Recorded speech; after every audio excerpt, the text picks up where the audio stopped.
हा हा हा हा हो। अरे फ्रेडी साहब, आप यहाँ? मुझे छोड़िए सालुंके साहब, आप बताइए आप इतने खुश क्यों हैं? अरे यार वो बात ये अरे तो जाने देना यार, तुझे क्या मतलब है, जाने दे। अरे ऐसे कैसे जाने दूं? आपके खिले हुए चेहरे का राज तो मैं जान कर ही रहूंगा। आप बताते हैं या मैं एसीपी साहब को फोन करूं? एसीपी साहब को बीच में क्यों ला रहा बेटा? अच्छा फ्रेडी, मैं अपने राज की बात तुझे बता सकता हूँ, लेकिन एक शर्त है। तू ये बात एसीपी प्रद्युमन को नहीं बताएगा। ठीक है ठीक है। पक्का ना? पक्का। बात ये है फ्रेडी कि आज जब मैं अपने घर में अपनी पुरानी कवर चेक कर रहा था ना, मालूम है मुझे उसमें क्या मिला? मोजे? अबे मोजे से ऊपर उठेगा कि नहीं? मोजे देख में मिले ये कॉलेज के टाइम के लेटर्स, लव लेटर्स। तो ये है आपकी खुशियों का राज? यस, ये लव लेटर्स। बिल्कुल। कौन है वो? पता नहीं। पता नहीं? अरे यार मतलब पता नहीं कौन थी वो, मैंने पता लगाने की कोशिश की पर पता ही नहीं चला यार। वैसे सालुंके साहब, कोई लड़की आपको लव लेटर्स लिखे, ये बात कुछ हजम नहीं हो रही है। हजम नहीं हो रही है? ये देखने के बाद भी हजम नहीं हो रही है, हैं? अभी तो मुझे समझता क्या है रेडी, कॉलेज के टाइम में मैं अपने आप में एक हीरो था, हीरो। अरे अपनी एक स्टाइल थी, वाह स्टाइल। कॉलेज को छोड़िए सालुंके साहब, अभी तो आप एक फिल्म के विलन जैसे लग रहे हो। क्या कह रहा था तू? मैं कुछ नहीं कह रहा तू? पक्का? पक्का। अरे यार फ्रेडी, भुला दिया। अबे ये बता तू यहाँ आया क्यों था? अरे सालुंके साहब, मैं भी भूल गया था। एसीपी साहब ने पोस्टमार्टम की रिपोर्ट मंगवाई है। अरे यार ये एसीपी प्रद्युमन हमेशा घोड़े पे सवार क्यों रहता है यार? बोला था ना करता हूँ अभी। टाइम लगता है फ्रेडी। सालुंके साहब, आज आप अकेले हैं क्या? तारिका दिख नहीं रही है। अरे तारिका को मैंने जरा काम से भेजा यार। वैसे तुझे क्या मतलब है तारिका से? कुछ नहीं, ऐसे ही।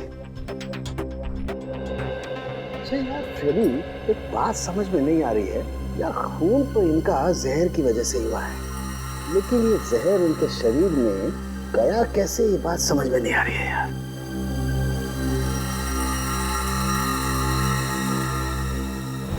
माय गॉड, ये क्या है?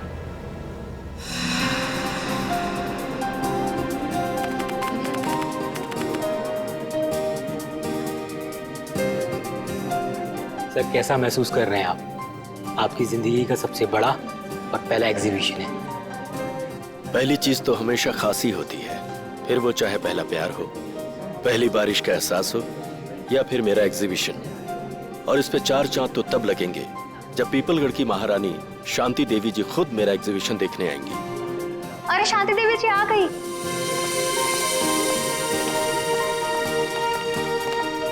शांति देवी जी, नमस्ते। मैं आपका बहुत आभारी हूँ जो आपने इस छोटे कलाकार के लिए अपना कीमती वक्त निकाला।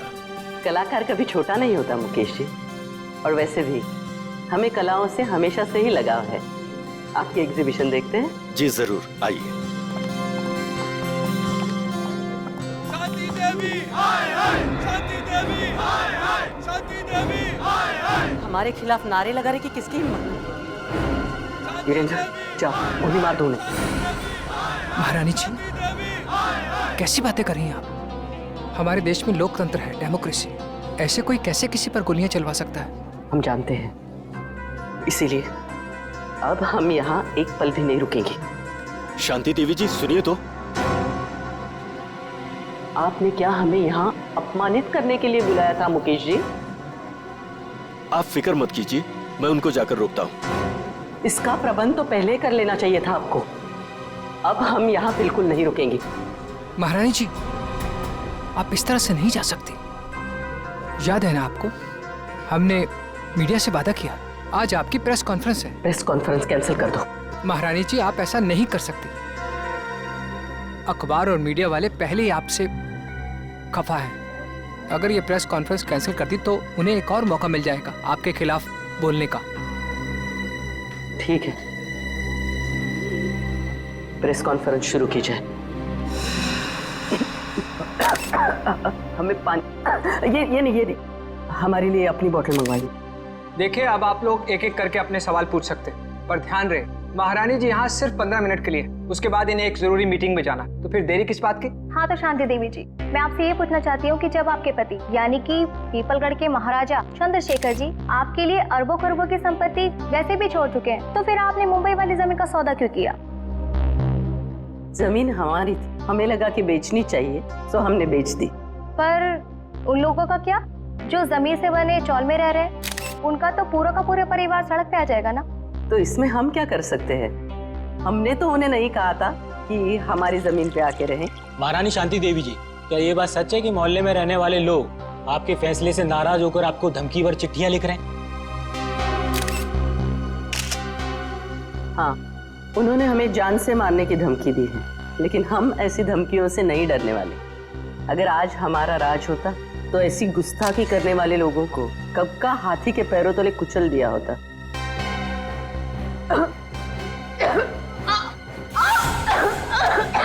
अरे महारानी जी की तबीयत खराब हो रही है, जल्दी सामने, जल्दी, हेलो एम्बुलेंस, जल्दी जल्दी, गुलाबी सिटी हॉल, जल्दी।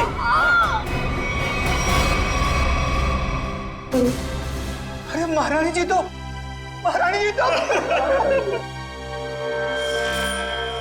पूरा शरीर नीला पड़ गया है, मौत तो जहर से ही हुई है। मगर सर, इतनी भीड़ भाड़ वाली जगह में कोई जहर दे कैसे सकता है इन्हें?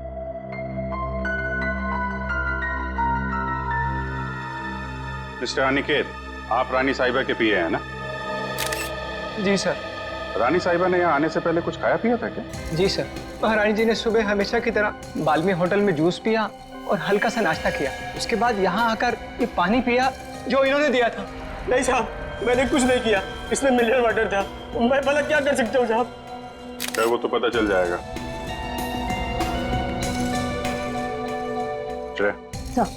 सारी चीजें फोरेंसिक लैब में भिजवा देना। आपके अलावा और कौन जानता था कि रानी साहिबा यहाँ इस फंक्शन में आने वाली? मेरे अलावा तो इस बात की खबर सिर्फ मुकेश जी को थी। अरे, मुझे क्यों फंसा रहे हो? सर, मैं तो एक सीधा साधा चित्रकार हूँ। मैंने तो महारानी शांति देवी को यहाँ मुख्य अतिथि के रूप में बुलाया था। भला मुझे इनका खून करके क्या फायदा होगा? आजकल जमाना पब्लिसिटी और मार्केटिंग का है। हो सकता है पब्लिसिटी के चक्कर में तुमने ये सब कुछ किया।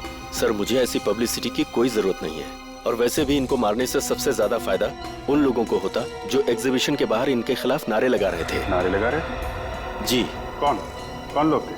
दरअसल महारानी जी ने अपनी एक मुंबई वाली जमीन का हाल ही में सौदा किया था, जिसकी वजह से उस मोहल्ले में रहने वाले कई लोग अपने घरों से बेघर हो गए थे। तो आपको लगता है कि ये काम उनमें से किसी ने किया है? हाँ सर, वो लोग महारानी जी को धमकी भरी चिट्ठियां लिख रहे थे कि अगर उन्होंने जमीन का सौदा किया तो वो उन्हें मार देंगे। ऐसे इन मोहल्ले के लीडरों को जरा ब्यूरो में बुलवाओ। आइए। ये उन लोगों के लीडर्स जिनकी जमीन शांति देवी ने बिल्डर्स को बेची थी। तो वो तुम लोग हो जो शांति देवी के खिलाफ जगह जगह नारा दे रहे थे? हाँ, लेकिन हमने कोई गलत काम तो नहीं किया ना साहब। भले ही वो होगी किसी पीपलगढ़ की महारानी, मगर सैकड़ों गरीबों को बेघर करने का उन्हें कोई हक नहीं है। तो तुम लोगों ने धमकी भरी चिट्ठी लिखोगे? उनकी जान ले लोगे? नहीं, हमने कोई धमकी भरी चिट्ठी नहीं लिखी, ना ही हमने किसी की जान लेने की कोशिश की। ये हमारे आंदोलन को बंद कराने की साजिश है। चुप! शांति देवी को चिट्ठी तुम में से किसी ने लिखी है, समझे? पता है हमें। रेडी? तो कागज और पेन दे दो।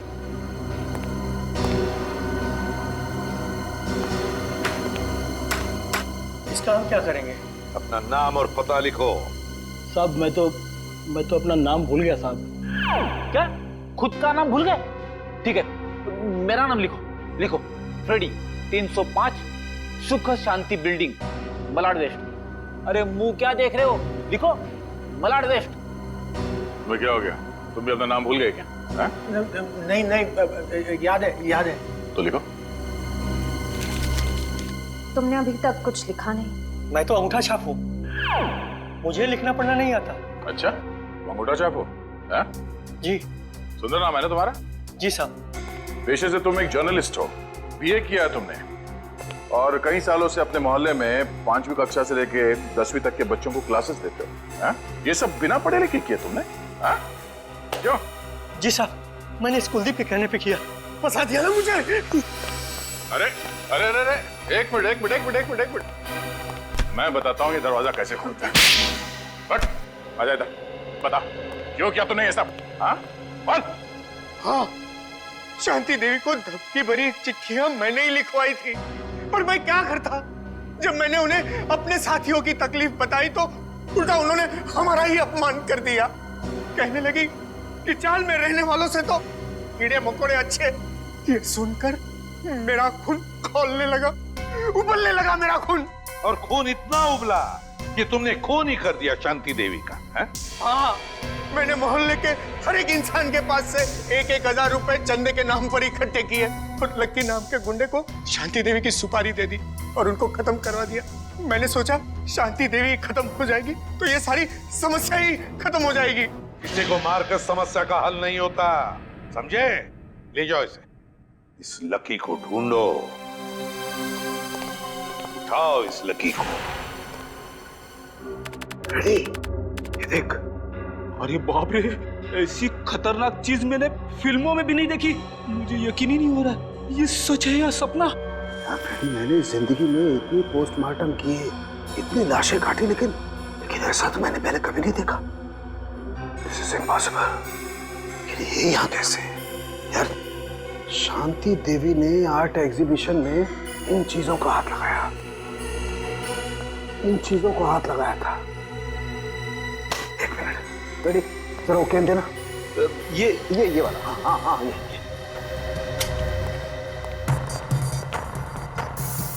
मैं एसीपी साहब को फोन करता हूँ। एसीपी साहब, जल्दी से फॉरेंसिक लैब में आइए, बहुत बड़ी गड़बड़ हो गई है। कमाल है, इसमें से तो किसी भी चीज का रंग नीला नहीं पड़ा। तो फिर ये इनके गले में आया कैसे? माय गॉड, इनके गले के अंदर सांप। बॉस, अपने सीआईडी के कैरियर में बहुत कुछ देखा, बहुत कुछ सुना, बस यही बाकी रह गया था। लोग तो सांप के जहर से मरते हैं, लेकिन इनके तो गले में मरा हुआ सांप। वही तो एन गजब की पहली। ना जानकी देवी के खाने में सांप का जहर था, ना इनके शरीर पर कहीं पर भी सांप के डसने के निशान नहीं, और फिर भी एक सांप मिलता है इनके शरीर के अंदर, मरा हुआ सांप। सर, कहीं इन्होंने लंच में सांप तो नहीं खा लिया? नहीं फ्रेडी, नहीं। जरूर किसी ने किसी न किसी तरीके से धोखे से इनके शरीर के अंदर एक सांप डाल दिया, सांप का जहर डाल दिया है धोखे से।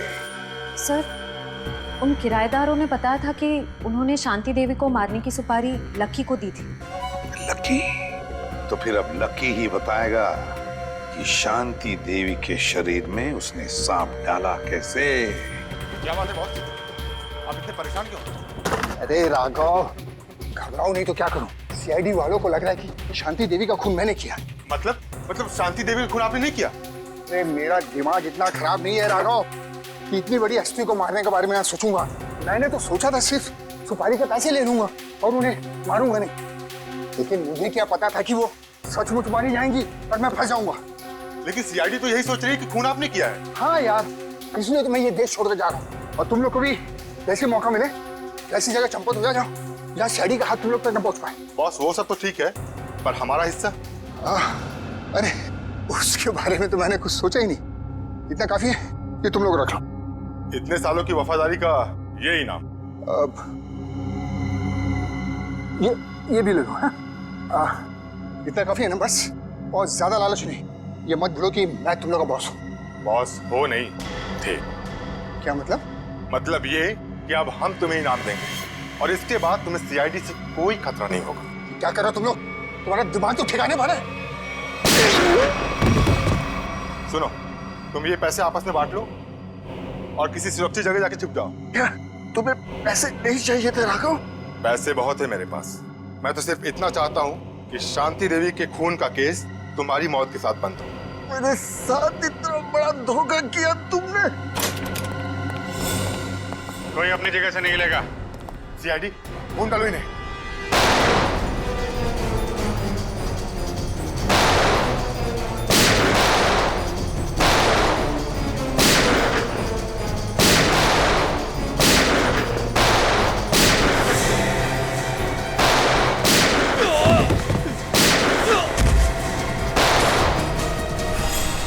निखिल पकड़ो इसको।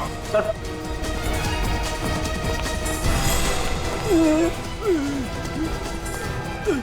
सर ये तो लकी है सर। गोली मारी गई है। शांति देवी का खून किसने किया? तुमने? नहीं सर, मैंने नहीं। किसने मारी गोली? उन्हें तो बोलो।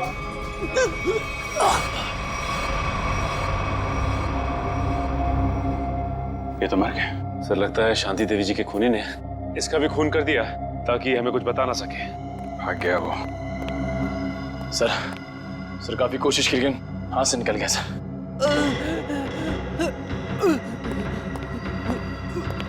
ये तो जिंदा है। सचिन एम्बुलेंस को फोन करो जल्दी, इससे हमें काफी कुछ पता चल जाएगा।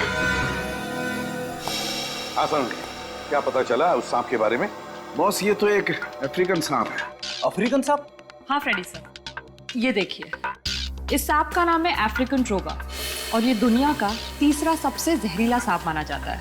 क्या इतना जहरीला सांप? क्या ये सांप हमारे देश में भी पाया जाता है?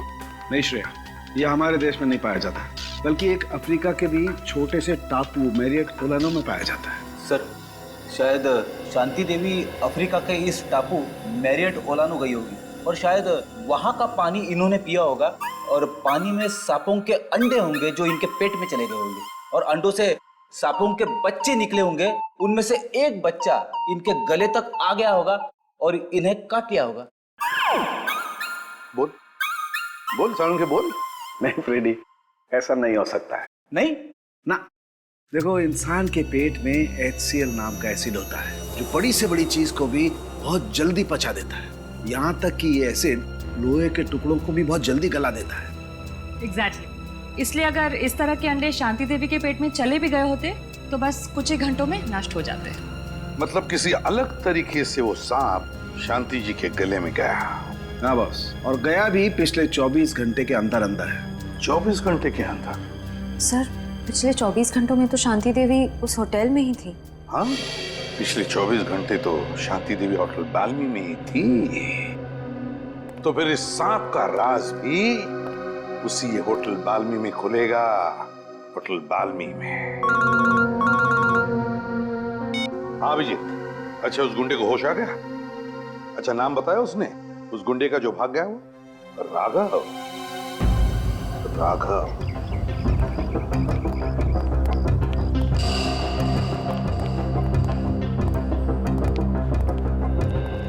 जी कहिए सर। सीआईडी कुछ गड़बड़ हुई है क्या सर?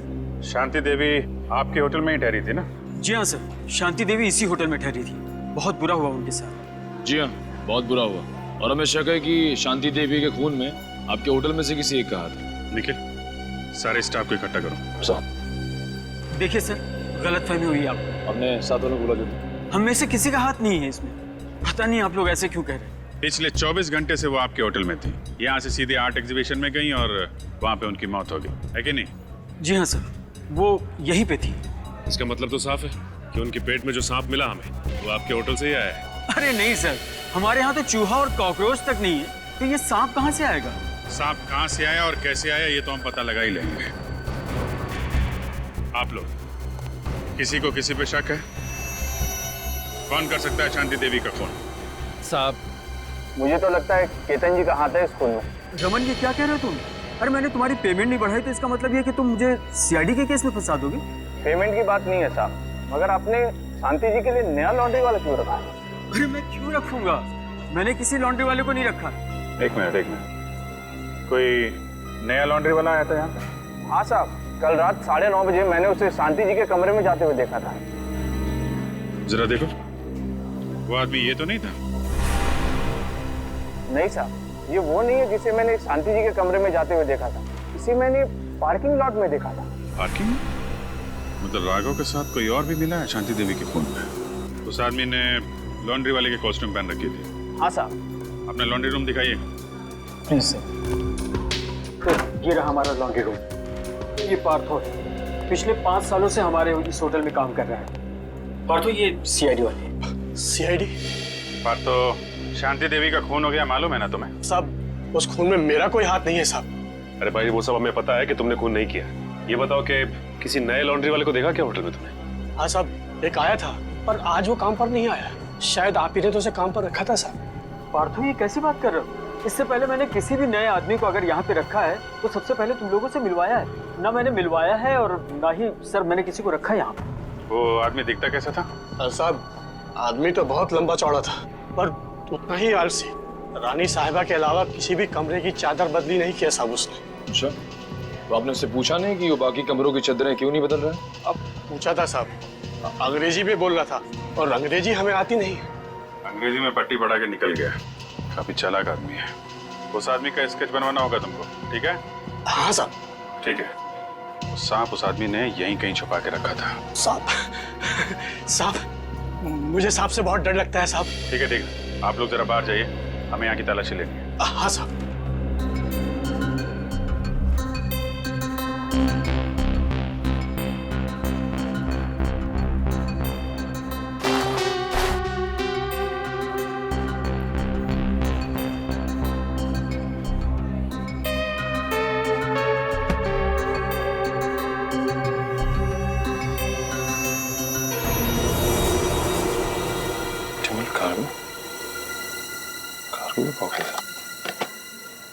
सर, बॉक्स में है सर। ऑप्टिमल कार्गो क्या लाया गया इसमें? और तो ये इस डिब्बे के बारे में जानते हो? नहीं साहब। आप पहचानते हैं इस डिब्बे को? नहीं सर, इस बॉक्स को इससे पहले मैंने कभी नहीं देखा। स्प्रे निकालना सचिन।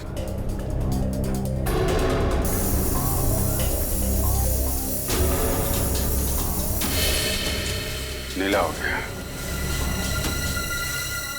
मतलब वो सांप इसी डब्बे में लाया गया है।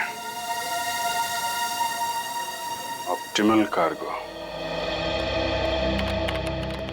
कहिए सर, कुरियर करना है आपको? हाँ, सिर्फ इंडिया में कुरियर भेजते हो या बाहर देश भी कुरियर भेजते हो? अरे सर, हर जगह, लंदन, पेरिस, चीन, जापान, यूके, यूएसए, जहाँ भी, दुनिया के हर कोने में आपका पार्सल पहुंच जाएगा। अरे वाह! और क्या क्या भेजती है आप कुरियर में? सब कुछ सर, जैसे किताबें, कपड़े, तस्वीर और ऑफिशियल कागजात वगैरह। और सांप? क्या? हाँ, सांप भेजते हैं आप कुरियर में?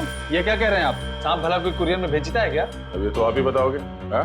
आपके कुरियर कंपनी के इस बॉक्स में सांप भेजे गए थे। ये कैसी बात कर रहे हैं आप? अच्छा, इस बॉक्स पे जो ये लेबल लिखा है, उसे पता कर सकते हैं कि ये पार्सल किसने भेजा था? ए मिस्टर, तुम होते कौन हो मुझे ऑर्डर देने वाले? हैं? सीआईडी सर, मैं आपको यकीन दिलाता हूँ कि डिब्बा तो हमारा है, लेकिन वो सांप को कुरियर हमने नहीं किया है। सर, मुझे तो कुछ गड़बड़ लग रही है। क्यों? आपको बदबू नहीं आ रही है क्या? अरे कहाँ बदबू आ रही सर? कोई बदबू नहीं आ रही है। बदबू आ तो रही है। ये क्या अंदर? अरे सर, अंदर कुछ भी नहीं है। सर अंदर कहाँ जा रहे हैं? अंदर सर जाने का। चुपचाप कोने में खड़े हो जाओ, चलो। सर, वो जो बॉक्सेस होते हैं ना, वो कुरियर के वो हैं और कुछ भी नहीं है। थोड़ी देर के लिए मुंह बंद रखोगे? बदबू यहाँ से आ रही है। खड़ी। अरे ये सर क्या हुआ? मेरा काम वाला जो 3 दिन से आ नहीं रहा है, तो कचरे जमा हो गए, उसी कचरे का बदबू है सर, और कुछ भी नहीं है। ठीक है, हम तुम्हारा कचरा साफ कर देते हैं। रेडी? जरा ये हटाओ। सर ये कुछ भी नहीं सर। सर सुनिए सर सुनिए। रेडी? कुरियर कंपनी के आड़ में जानवरों की तस्करी करते हो तुम लोग? हाँ? अबे कहाँ भागोगे? हाँ? चल, आज मैं तेरा कुरियर भेज देता हूँ सीधे जेल में। सर मुझे माफ कर दीजिए, मुझे बहुत बड़ी गलती हो गई। मैं आइंदा से जानवरों की तस्करी का ख्याल भी अपने दिमाग में नहीं लाऊंगा सर। चुप! इतने सारे विदेशी जानवर मिले तुम्हारे गोदाम में, हाँ? कब से तस्करी कर रहे हो ये? पिछले 5 साल से। पिछले 5 साल से? और अफ्रीकन सांप, अफ्रीकन ट्रोबा, वो कहां से लाया तुमने? किसके कहने पर मंगवाया वो? बताओ। देख, ये सिर्फ जानवरों की तस्करी का मामला नहीं है, एक आदमी का खून भी हुआ है, समझा? तेरे मुंह पे लगा हुआ ये ताला तुझे सीधे फांसी के फंदे तक ले जाएगा। बोल, जल्दी बोल। राघव ने मुझे इसके लिए 5 लाख रुपए दिए थे और अफ्रीका से ट्रोबा सांप मंगवाया था, लेकिन मुझे पता नहीं था कि वो इनका इस्तेमाल किसी की जान लेने के लिए करेगा। अच्छा, तो तुझे क्या लगा इतना खतरनाक जहरीला सांप वो जुर्म करने के लिए नहीं तो क्या अपने घर पे पालने के लिए मंगाएगा? हाँ? सर मुझे माफ कर दीजिए, मुझसे बहुत बड़ी भूल हो गई। कितने सांप मंगवाए थे? सर, दो सांप मंगाए थे। दो? बस सर, हमें शांति देवी के गले में से सिर्फ एक ही सांप मिला था। हाँ, ये बात तो है, एक ही सांप मिला था, एक ही सांप। और ये कीमती हार, ये कहां से आया तुम्हारे पास है? सर, ये हार राघव ने मुझे दिया था मेरे काम से खुश होकर, और कहा था कि ये पीपलगढ़ के राजघराने का हार है सर। पीपलगढ़ के राजघराने का हार? राघव के पास ये हार कहां से आया? वही तो दया, कुछ न कुछ तो गड़बड़ जरूर है, कुछ न कुछ तो गड़बड़ जरूर है। जरूर कोई न कोई तो है उस राजघराने से संबंधित जिसने शांति देवी का खून किया है। हाँ सर, और एक बहुत बड़ी पहेली है जो मेरी समझ में नहीं आ रही सर। इस शांति देवी को मारने के लिए कोई अफ्रीका से सांप क्यों मंगवाएगा? इंडिया से कोई जहरीला सांप उठा लेता या फिर ऐसे ही मार देता। सर, उस पहेली का जवाब इस पेपर में। पेपर में? हाँ सर, इस पेपर में लिखा है कि 20 साल पहले पीपलगढ़ के राजा की मौत अफ्रीका में हुई थी, इस ट्रोबा सांप के डसने की वजह से। हाँ सर, अखबार में लिखा है कि सांप राजा के खाने के थाली में छुपा के रखा गया था, और जैसे ही राजा खाना खाने लगे सांप ने उन्हें डस लिया। हाँ सर, पीपलगढ़ के गांव वालों का कहना है कि राजा की मौत में उनकी पत्नी रानी शांति देवी का हाथ था। राजा की मौत में रानी शांति देवी का हाथ था? तो फिर दया, अब 20 साल बाद कोई ना कोई तो है जो राजा की मौत का बदला लेना चाहता है, उसी सांप के डसवाने से जिस तरह से राजा की मौत हुई थी। पीपलगढ़।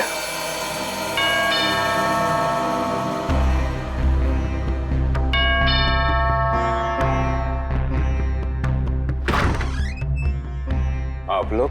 हम लोग सीआईडी से हैं। शांति देवी की मौत के सिलसिले में हम कुछ पूछताछ करने आए। अरे वाह सर, कितनी आलीशान हवेली है। राजे महाराजाओं की ठाट की बात तो कुछ और ही है। क्या नाम क्या है तुम्हारा? जी, मुरारी लाल। मुरारी लाल, एक बात बताओ, हमने सुना है कि राजा साहब की मौत में रानी साहिबा का कुछ हाथ था, क्या इस बात में कोई सच्चाई है? क्या लगता है तुम्हें? कुछ पक्का तो नहीं कह सकते साहब, लेकिन कहीं ना कहीं इस बात में कुछ ना कुछ सच्चाई तो जरूर है। बिना आग के धुआं नहीं उठता साहब। तुम्हारे हिसाब से यहाँ की रानी के पास कोई ठोस वजह थी राजा का खून करने की? जी हाँ साहब, राजा साहब की मौत के बाद सारी दौलत, सारी जायदाद रानी साहिबा की हो गई थी। इससे बड़ी और क्या वजह हो सकती है राजा साहब को अपने रास्ते से हटाने की? क्यों, दोनों को कोई औलाद नहीं थी क्या? नहीं साहब, इसी बात का तो दुख है कि राजा साहब के बाद इस वंश को चलाने वाला और कोई नहीं है। क्या हुआ था? सर, जरा ये पेंटिंग देखिए। होटल में उस लॉन्ड्री वाले का जो स्केच बनवाया था, वो स्केच इस पेंटिंग से मिलती जुलती है सर। ये देखिए। हाँ, लगता तो वही चेहरा है, सिर्फ इस स्केच में इस दाढ़ी की कमी है। ये तो राजा साहब की तस्वीर है, इन्हें मरे हुए तो बरसों बीत गए। अगर ये राजा साहब की तस्वीर है तो फिर हो सकता है ये स्केच राजा साहब के बेटे का है। नहीं नहीं, उनकी कोई संतान नहीं थी। पता नहीं क्यों मुझे लग रहा है कि ये हमसे कुछ छुपा रहा है। अरे नहीं साहब, मैं भला आप लोगों से कुछ क्यों छुपाऊंगा? देखो मुरारी लाल, तुम कोई दूध के धुले नहीं हो। अगर यही बात होती तो तुमने अपना शक बोल के क्यों नहीं दिखाया पुलिस वालों को कि राजा साहब की मौत में शायद रानी साहब का हाथ है? साहब, हम इस हवेली के नौकर हैं। नमक खाया है हमने, जान दे देते, पर उन पर कोई आंच नहीं आने देते। तुम नमक का हक अदा करने की कोशिश तो नहीं कर रहे हो अपने राजा के बेटे को बचाने की? मैंने कहा ना, उनका कोई बेटा नहीं है। जरा महल देख लो, मैं आता हूं अभी। हाँ सर।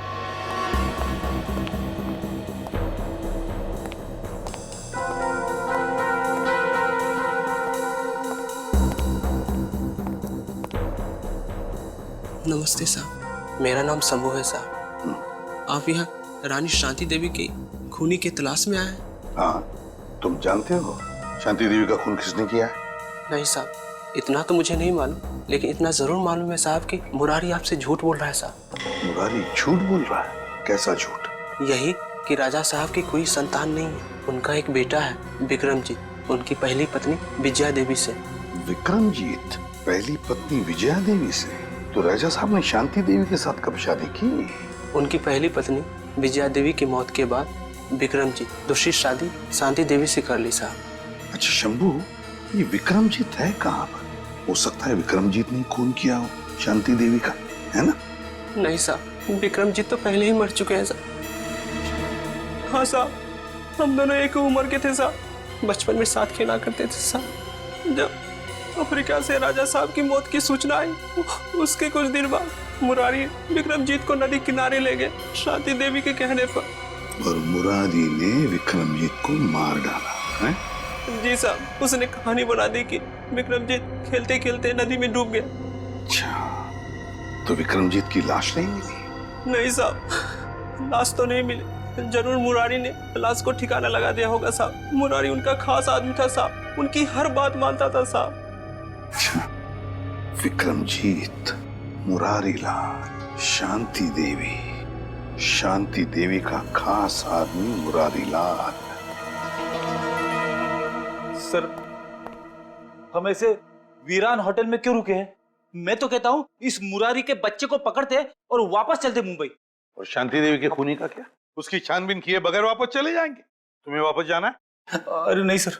सर, मुझे लगता है कि शांति देवी को मारने वाला राजा का बेटा विक्रमजीत ही है। इस मुरारी लाल ने उसे पानी में डुबो के मारने की कोशिश की होगी, पर हो सकता है वो किसी तरह से बच गया। हाँ दया, मुझे भी यही लगता है कि विक्रमजीत अभी भी जिंदा है और उसी ने शांति देवी का खून भी किया है। इस विक्रमजीत को तो हम लेकर ही जाएंगे। मगर सर, अगर विक्रमजीत वापस गांव में आया तो गांव वाले उसे पहचान लेंगे। मुझे नहीं लगता वो वापस आएगा। विक्रमजीत ने शांति देवी का खून करके अपने पिता की मौत का बदला तो ले ही लिया। बचा है मुरारी लाल। अब मुरारी लाल से हिसाब पूरा करने के लिए विक्रमजीत जरूर वापस आएगा। हम उसका इंतजार करेंगे। शंभू जी, जा दरवाजा खोल। हमेशा मुझे ही बोलते। क्या? कुछ नहीं। अरे शंभू बेटा, अरे वाह वाह वाह शंभू, मजा आ गया। अरे वाह वाह वाह। अरे आप लोग कौन? अरे आपने चाचा को भूलियो। चाचा? अरे मेरे कोई चाचा नहीं। लो कर लो बात। अब आप बोलोगे कि आपका कोई चचेरा भाई भी नहीं है, यानी कि हम। अरे गुंगा भाई। अरे जब चाचा नहीं है तो चचेरा भाई कहाँ से आ गए? अरे ये लो, राजा साहब के महल में काम करने लगो तो भूल गए खानदान को। याद दिलाओ आ जाता। अरे मैं आप लोगों के लिए चाय नाश्ता ले आता हूँ। आजा बेटा आजा। अरे आप लोग मुझे कहाँ ले जा रहे हैं? देख शंभू, घबराओ मत, हम लोग सीआईडी से हैं। तुम्हारा दोस्त विक्रमजीत वो जिंदा है। क्या? विक्रमजीत जिंदा है? धीरे से बोलो। जब तक ये विक्रमजीत मिल नहीं जाता हम लोग इसी हवेली में रहेंगे, समझा? उसने शांति देवी को मारा है और इस मुरारी लाल को मारने वो जरूर आएगा यहाँ। नहीं मानूंगा, चाहे कुछ भी हो जाए मैं हार नहीं मानूंगा। कुछ ना कुछ करके मुझे इस पहेली का हार निकालना ही पड़ेगा। मेरी बरसों की इज्जत दांव पर लगी हुई है। सर प्लीज थोड़ा आराम कर लीजिए। आप पिछले 36 घंटों से सोए नहीं है। कैसे आराम कर लूं तारिका, कैसे सो जाऊं? मैं झपकी भी लगाता हूं तो ये सांप मुझे सपने में दिखाई देता है। चलिए सर, शुरू से शुरू करते हैं। हाँ, ये सांप अगर होटल से ही शांति देवी के गले में था तो फिर इसने एग्जीबिशन में आकर ही क्यों काटा इन्हें? एग्जैक्टली। इसका मतलब क्या? इसका मतलब कोई तो था तारिका, कोई तो था जो उस सांप को कंट्रोल कर रहा था कि वो सही वक्त देखकर शांति देवी पे हमला करे, जबकि उसके हिसाब से लोहा एकदम गर्म था। और एक बात सर, खूनी ने अगर इस सांप को शांति देवी के गले में तब डाला होता जब ये जाग रही थी तो ये तो बहुत हल्ला मचाती, जरूर अपने आप को बचाने की पूरी कोशिश करती। बिल्कुल कोशिश करती। इसका मतलब जब शांति देवी पे हमला हुआ, शांति देवी सो रही थी। शांति देवी सो रही थी और क्या? हाँ, और शायद गॉड। क्या सर? ओह माय गॉड, और शायद ये सांप भी सो रहा था। सांप सो रहा था मतलब? मिल गया तारिका, मिल गया। मुझे इस समस्या का हल मिल गया। मुझे भी बताइए ना सर। बताता हूँ। देखो तारिका, ये सांप एक रेप्टाइल है, जमीन पर रेंगने वाला जंतु। रेप्टाइल्स कोल्ड ब्लडेड एनिमल होते हैं, शीत रक्तधारी जंतु। ये मौसम के हिसाब से अपने शरीर का तापमान बदल नहीं सकते हैं, और इसलिए जब बहुत ज्यादा ठंड होती है ये सांप हाइबरनेशन में चले जाते हैं, शीत निद्रा में चले जाते हैं। ओह गॉड, इसका मतलब सर खोनी ने जानबूझकर इस सांप को ठंडी जगह पे रखा। बिल्कुल, ताकि वो हाइबरनेशन में चले जाए। यस। पर सर, अगर ये सांप भी सो रहा था और शांति देवी भी सो रही थी, तब भी अपना सवाल तो वही का वही है कि ये सांप शांति देवी के खाने की नली तक पहुंचा कैसे? खाने की नली तक पहुंचा कैसे? एक मिनट, ये सांप शांति देवी की खाने की नली तक पहुंचा कैसे तारिका? ये शायद हमें इस सांप की चमड़ी बताएगी। एक मिनट, एक मिनट।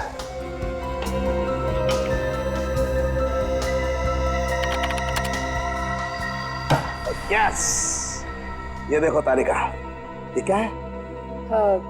Poppy seed oil. और ये पॉपी सीड ऑयल इस सांप की चमड़ी पर लगा हुआ है। लेकिन सर, सांप तो ऐसा कोई तेल अपने शरीर से निकालते नहीं है ना? Exactly right. तो इसका मतलब क्या? इसका मतलब ये कि ये पॉपी सीड ऑयल नेचुरल तरीके से, प्राकृतिक रूप से इस सांप की चमड़ी पर नहीं आया है तारिका। किसी ने जानबूझकर ये पॉपी सीड ऑयल इस सांप की चमड़ी पर लगाया है तारिका, ताकि ये सांप एकदम स्मूथ हो जाए और आराम से शांति देवी के फूड पाइप में जाकर के बस जाए। और जब ये सांप शांति देवी के फूड पाइप में जाके बस गया तो इनके खाने की नली की गर्मी की वजह से सांप जाग गया, और जाग कर इसने शांति देवी के फूड पाइप के अंदरूनी हिस्से में डस लिया, जिसकी वजह से शांति देवी की मौत हो गई। और क्योंकि शरीर के अंदर इस सांप को भी ऑक्सीजन नहीं मिला होगा, ये भी मर गया। एग्जैक्टली। लेकिन सर, वो विक्रमजीत का क्या, जो इस सब के पीछे है? वो तो अब तक गायब है। मिलेगा तारिका, वो विक्रमजीत भी हमें मिलेगा। कैसे? ये पॉपी सीड ऑयल जो हमें सांप की चमड़ी पर मिला है तारिका, ये पॉपी सीड ऑयल ही हमें उस विक्रमजीत तक लेके जाएगा।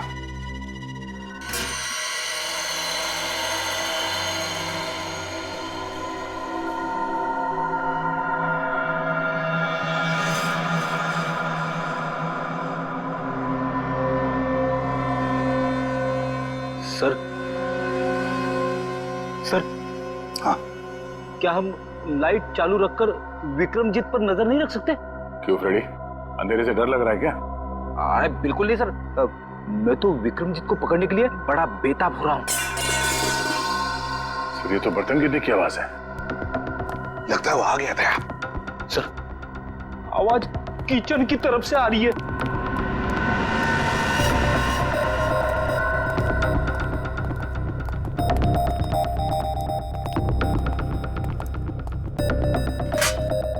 बर्तन गिरा हुआ है। बिल्ली ने गिराया होगा। नहीं फ्रेडी, बिल्ली नहीं। ये देखो, मुरारी का बिस्तरा खाली है। अरे कहीं मुरारी को कुछ कर तो नहीं दिया उसने?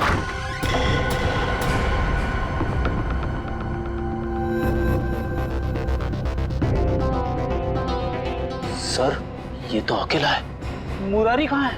रुक जाओ, ये तो गोली चला दूंगा।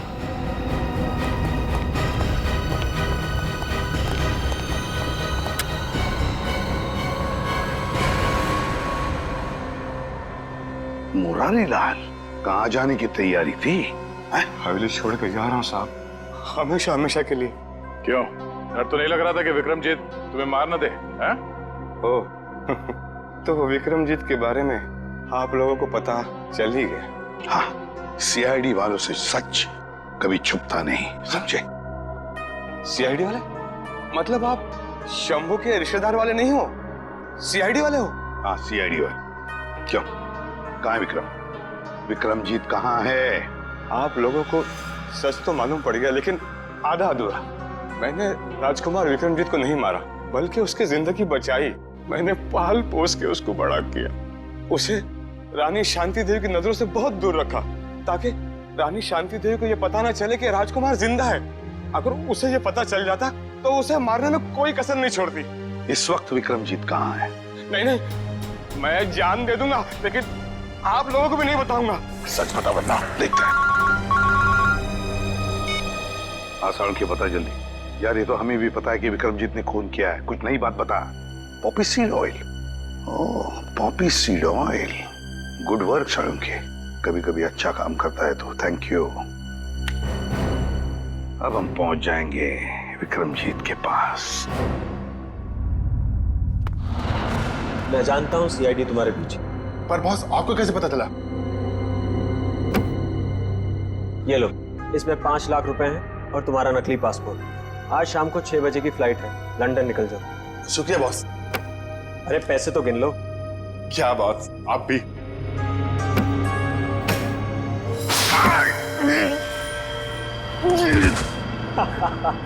तुम्हें क्या लगा मैं तुम्हें लंदन भिजवाऊंगा? अब तुम सीधा नर्क की फ्लाइट पकड़ोगे। बड़ा धोखा। इसे कहते हैं बुरे काम का बुरा नतीजा। घबराओ मत, सांप के जहर की दवाई हम अपने साथ लेकर आए हैं। श्रेया, मुंह खोलो। सीआईडी? हाँ सीआईडी। क्यों, हमको देख के बहुत धक्का लगा पेंटर बाबू? तुम लोगों को कैसे पता चला कि इस सब के पीछे मेरा हाथ है? क्योंकि सांप के ऊपर तुमने पॉपी सीड ऑयल छोड़ दिया था, और पॉपी सीड ऑयल का इस्तेमाल एक पेंटर के अलावा और कौन कर सकता है? अब जरा अपना असली चेहरा तो दिखाओ मुकेश उर्फ विक्रमजीत। बताओ पीपलगढ़ के राजकुमार विक्रमजीत, अपनी माँ का खून क्यों किया तुमने?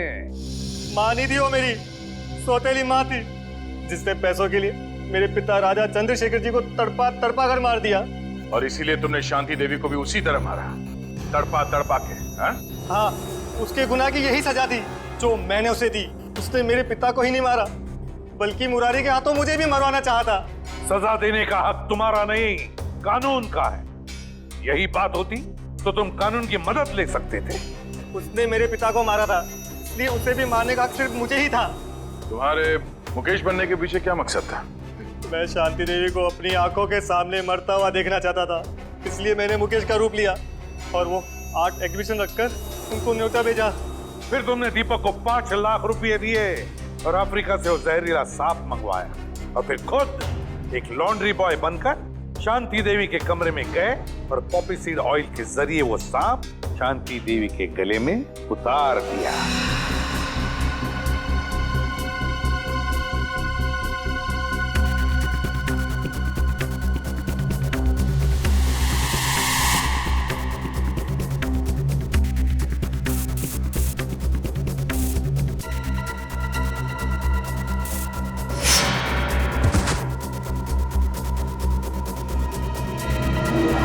बचपन से मालूम था कि शांति देवी ने तुम्हारे पिता को मारा है, हा?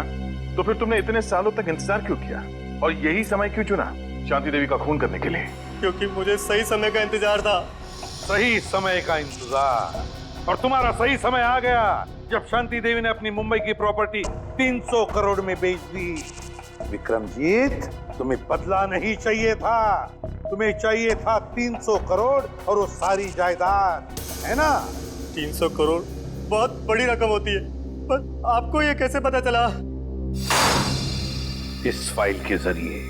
ये फाइल जो हमें तुम्हारे घर से मिली, इसमें है वो डीएनए रिपोर्ट, तुम्हारा डीएनए रिपोर्ट। विक्रमजीत, तुम जानते थे कि अगर इस जायदाद को कोई वारिस नहीं तो सारी जायदाद, सारा पैसा ट्रस्ट में जाएगा, और इसलिए तुमने प्लान बनाया और अपना डीएनए रिपोर्ट तैयार किया, ये साबित करने के लिए कि तुम ही इस जायदाद के असली वारिस हो। पर अफसोस, वो 300 करोड़ की लालच, वो जायदाद की लालच तुम्हें राजगद्दी पर नहीं, फांसी के फंदे पर ले जाएगी। फांसी के फंदे पर।